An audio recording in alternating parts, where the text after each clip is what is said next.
송원재TV 시작합니다. 요즘 윤석열 후보와 이재명 후보의 경쟁을 보고 있노라면 이런 생각이 듭니다. 대하 드라마와 막장 드라마.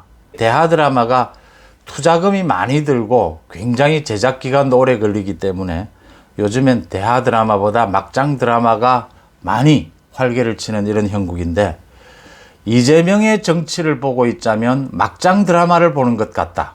윤석열의 정치를 보면 대하 드라마를 보는 것 같다. 이런 느낌이 듭니다. 막장 드라마에는 꼭 등장하는 소재들이 있습니다. 배신, 불륜, 폭행, 사기, 거짓말 등등이 막장 드라마에 꼭 등장을 합니다. 대하 드라마에는 대신 많은 사람들이 등장을 하죠. 그래서 사람이 살아가는 데의 명암, 밝은 면과 어두운 면이 모두 다 등장을 합니다. 막장 드라마에는 사람 몇 명 등장하지 않지만 사람들이 느끼는 말초적인 신경을 자극하는 사람들의 어두운 부분만을 부각을 시킵니다. 막장 드라마는 당장 눈길을 끌고 당장 인기를 끕니다. 하지만 조금 지나면 막장 드라마는 아무런 기억이 나지를 않습니다. 보는 그 당시에 말초 신경을 자극하니까 재미도 있고 시간도 잘 가지만 지나고 나면 아무것도 생각이 나는 것이 없습니다. 반면에 대하 드라마는 천천히 인기를 끌게 되지만 한번 인기를 끌게 되면, 한번 사람들의 눈길을 사로잡게 되면 도저히 한 번이라도 빼고 넘어갈 수 없는 그런 매력을 가집니다. 불륜도 재미가 있을 수 있습니다. 또 정의를 실현해 가는 과정, 이게 좀 딱딱해 보이지만 재밌게 하면 얼마든지 재미있을 수 있습니다. 불륜이 재미가 있으려면 그냥 불륜이 불륜으로만 그치지 않고 그 불륜을 사과하고 진정성 있게 사과하고 그걸 극복해가는 인간적인 과정을 보여줄 때 불륜도 재미가 있고 의미가 있을 수 있습니다. 정의를 실현해가는 과정, 그것도 그냥 막연히 누가 주인공이 나타나서 무협지처럼 모든 악당을 물리치고 정의를 쟁취하는, 그러면 재미가 없죠. 주인공이 많은 어려움을 이겨내는데 거기에는 유혹에 넘어가기도 하고 실패하기도 하고 정말 인간적인 모습들, 또 그걸 극복해가는 과정, 이런 것을 보여줄 때 재미가 있는 것입니다.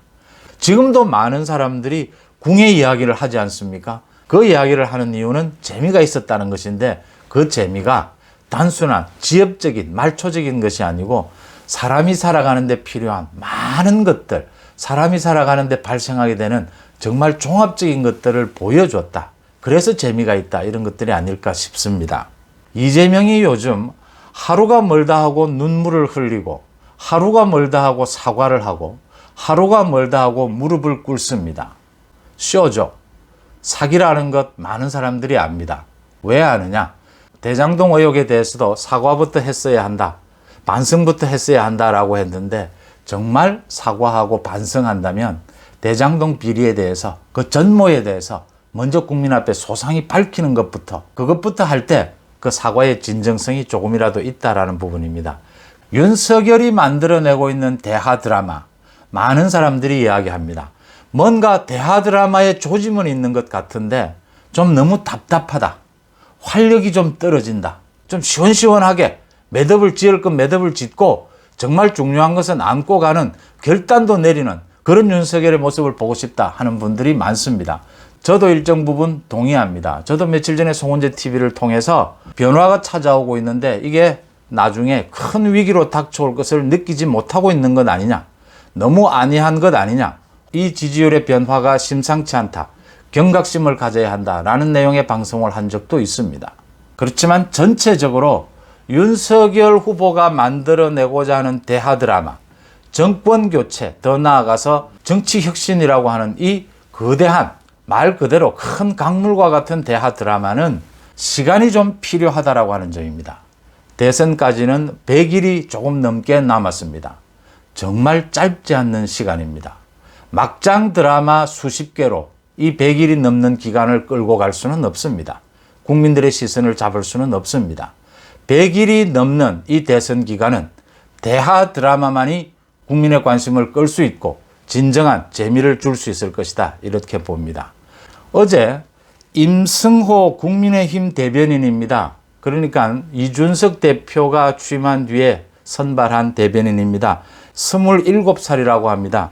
이 임승호 대변인이 어제 자신의 페이스북에 글을 올렸습니다.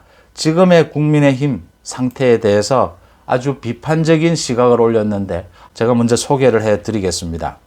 임승호 대변인이 불과 몇 개월 전만 해도 활력이 넘쳐나던 신선한 엔진이 당에서 꺼져가는 느낌이다 라고 이야기를 하면서 솔직히 요즘 당 상황을 보고 있으면 답답하다. 최근 선대위 구성 과정이 진정 당원과 국민에게 감동을 주고 있나 이렇게 되물었습니다. 상대당인 이재명 후보는 연일 눈물을 흘리고 넙죽 엎드리고 있고 과오를 반성한다고 한다. 많은 분들이 쇼라고 한번 침뱉고 말겠지만 솔직히 전 무섭다 라고 하면서 상대는 숱한 선거를 치러온 지자체 평가에서 압도적 1위를 유지했던 후보다. 이런 귀신 같은 사람을 상대로 우리가 너무 안이한 생각을 가지고 있지는 않나 라고 반문을 했습니다. 임승호 대변인은 또 우리가 줄달리기와 기싸움으로 시간을 버리고 있는 건 아닐까 라고 우려하면서 두서없는 이 글이 활력을 불어넣는데 당에 활력을 불어넣는데 티끌만한 도움이라도 됐으면 좋겠다라고 했습니다. 하지만 조금 길게 볼 필요가 있다라고 하는 점입니다.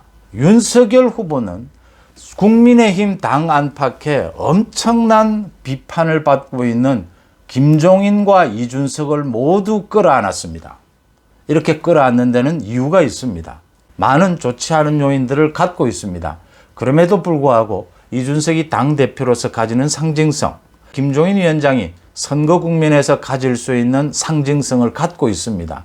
윤석열 후보는 이 모두를 잘라낼 수도 있지만, 과감하게 잘라낼 수도 있지만 그러지 않고 적정한 부분을 활용하는 선에서 모두를 안는 것을 택했습니다. 윤석열 후보가 결단성이 없는 것은 아니다. 하지만 참아야 할 땐 참아야 한다라는 부분이 분명히 있고요. 일주일 전쯤에 왜 김종인의 문제를 매듭짓지 않았느냐, 어제 저녁까지 김종인의 문제를 끌고 왔느냐 하는 부분은 많은 얘기가 있을 수 있습니다. 저는 이렇게 해석을 합니다. 일주일 전쯤에 제가 거듭 말씀을 드렸지만 김종인 문제를 매듭짓고 넘길 수가 있습니다. 모든 것은 대선 후보 중심입니다. 그러니까 김종인을 패스하고 지금도 보시다시피 선대위를 구성하는 것이 뭐 하루에 모두 다 구성하고 이렇게 되지도 않고 또 그렇게 할 필요도 없습니다. 이렇게 1차 매듭을 하고 정리하고 넘어갈 수도 있었는데 윤석열 후보는 어제 밤까지 끝까지 김종인의 문제를 매달리게 됩니다. 좀 지루하고 답답하고 윤석열 후보의 결단성 이야기하시는 부분도 있는데 저는 사실은 다르게 봅니다. 윤석열 후보가 여기에서 지지율 부분이나 또 당원들에 대해서나 많은 사람들에 대해서 약간의 비판을 받는다 하더라도 김종인의 부분을 상당 부분 매듭 짓겠다라고 한 이유는 길게 본다라는 것입니다. 대하 드라마라고 하는 것입니다. 윤석열 후보가 정치에 입문하면서도 굉장히 많은 고민을 했습니다. 저는 입문도 좀 더 빨랐어야 한다. 국민의힘에 입당하는 결단도 좀 더 빨랐어야 한다라고 했지만 제 생각보다 언제나 늦었습니다. 많은 국민들의 생각보다 언제나 늦었습니다. 늦었지만 결단할 때는 결단했고 인내하지만 그 인내를 통해서 보여주려고 한 것이 분명히 있었다라는 것입니다. 윤석열 후보가 보여주려고 한 것은 김종인 위원장을 끌어안고 이준석 대표까지 끌어안는 모습 속에서 윤석열 후보 자신이 이야기하는 이번 대선을 단순한 정권 교체가 아니라 정권 교체를 바라는 많은 사람들, 또 한국의 정치를 바꿔야 한다라고 생각하는 많은 사람들과 모두 연대하는 그런 기회로 만들자. 그래서 모두 손잡고 정권 교체, 정치 교체를 하자. 그런 큰 흐름, 그런 큰 바람, 이런 것을 일으켜가면서 앞으로 100일을 달려가자 하는 윤석열 후보의 전략이 있었다. 저는 이렇게 해석을 합니다. 저도 답답하고 저도 때로는 이제는 결단을 내려야 하지 않느냐. 여러분들과 많은 그런 대화를 했습니다.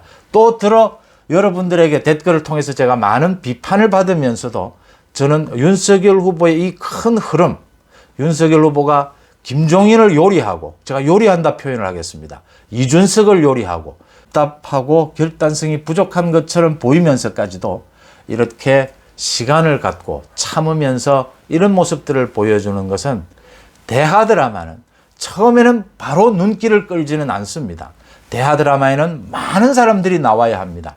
왜냐하면 많은 사람들의 이야기, 사람의 살아가는 이야기 그 전부가 담겨야 하는 것이기 때문입니다. 좋은 것이든 나쁜 것이든 모두가 같이 한국의 정치 자체를 바꾸자. 100일을 달려갈 이 대하 드라마는 많은 준비가 필요하다. 많은 인내가 필요하다. 그런 모습으로 이해를 해야 되지 않느냐 이렇게 보입니다. 이 점이 앞으로 윤석열 후보가 연대해야 될 남아있는 많은 사람들이 있습니다. 안철수도 있고 홍준표도 있고 유승민도 있고 또 많은 사람들이 있을 겁니다. 그런 사람들에게 있어서도 연대하고 좀 답답한 모습을 보여줄 수도 있고 또 때로는 과단성 있는 결단을 보여줄 수도 있을 겁니다. 전체가 대하 드라마의 한 요인들이다. 이렇게 이해하는 것이 적절하지 않느냐 이렇게 보입니다. 제가 그동안 기자 생활을 하면서 한 20년 전부터 대통령 선거에 출마하는 후보들에게 거의 공통적으로 들었던 말이 있습니다. 그 말이 무엇이냐면 전부 그런 이야기를 합니다. 박정희 대통령 이후에 우리나라가 민주화가 되는 과정에서 정말 너무 나라가 어지러워졌다. 너무 포퓰리즘이 성행하게 되고 또 정권을 잡은 사람들이 이런 정책 저런 정책을 마구잡이로 내놓으면서 정말 국정이 혼란스러워졌다. 교육 정책만 봐도 그렇습니다. 이래서는 안 된다. 정말 국가의 기본을 잡아야 한다. 다시 정리를 해야 한다. 박정희 대통령 시절처럼 책임감을 갖고 포퓰리즘이 아니고 쇼가 아니고 국가의 기강, 기본을 잡지 않으면 큰일 난다라는 소리를 여야를 통틀어서 모든 후보에게 제가 들었던 말입니다. 윤석열 후보가 가장 강조하는 것이 이 부분입니다.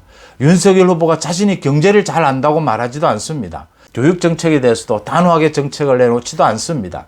물론 앞으로 국가적인 비전을 제시하겠지만 이런 부분이 저는 대하 드라마답다라는 겁니다. 윤석열 후보가 이 부분을 보고 있다는 겁니다.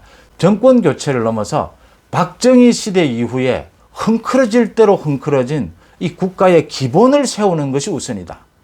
포퓰리즘만은 뿌리를 뽑아야 한다.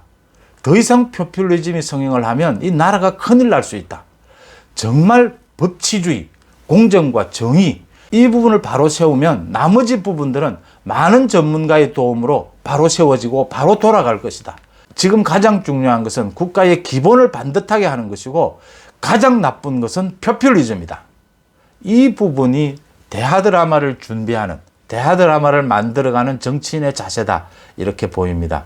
선거를 하는 과정에서 다소 포퓰리즘이 없을 수는 없을 겁니다. 젊은 층이나 여성을 겨냥한 정책을 내놓지 않을 수도 없을 겁니다. 하지만 중요한 것은 거기에 있지 않고 국가의 기본을 바로잡는다.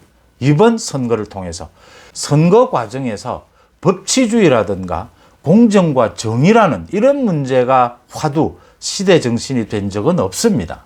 이번 이게 시대 정신이 되고 있다는 것이 과거 지난 30년과는 정말 다른 분위기다라는 부분이고 윤석열 후보에 대해서 좀 답답하고 정말 결단할 수 없느냐라는 불만 또 이준석과 김종인을 그렇게 꼭 안고 가야 하느냐 이준석, 김종인 없어도 이번 대선 이길 수 있습니다. 그럼에도 불구하고 이준석과 김종인까지도 안고 가려고 하는 윤석열의 뜻은 어디에 있을까? 비록 문재인 대통령을 지지했던 사람이라고 하더라도 친문, 대깨문이라고 하더라도 정권교체, 정치교체의 뜻을 같이 한다면 손을 잡고 같이 나아가자라고 하는 것이 윤석열 후보의 뜻이 아닌가 이런 해석을 해봅니다. 윤석열 주인공의 대하 드라마 여러분들과 같이 즐기면서 또 여러분들과 많은 얘기 나누도록 하겠습니다. 송은재TV 마칩니다. 고맙습니다.